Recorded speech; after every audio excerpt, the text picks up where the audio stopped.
this section of the brain, we can see that this is the frontal lobe and the temporal lobe. Now this is the frontal lobe.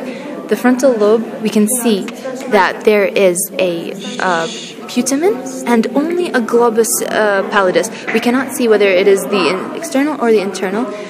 So that is how we knew that this is the frontal lobe. Also, we knew that this is the frontal lobe because there is no thalamus. The thalamus will only appear when we reach the parietal lobe. So, starting from the top over here, we have the genu of the corpus callosum, we have the anterior horn of the lateral ventricle, and we have the head of caudate. So whenever we see the head of caudate, immediately we will see the amygdala, and the amygdala is the end portion of the caudate. So this is the head of the caudate, and this is the amygdala, which is the end of the caudate.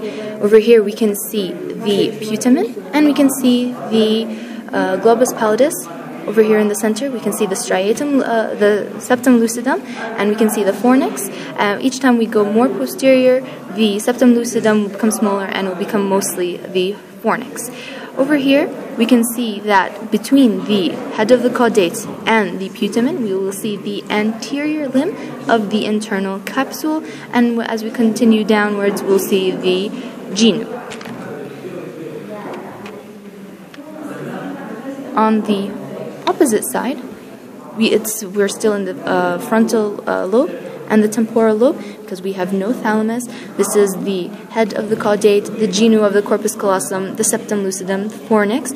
Here in the back, we can see that the putamen has become 3 different sections. We can see the lentiform became 3 different sections. We have the putamen, we have the globus pallidus externus, and we have the pallidus internal.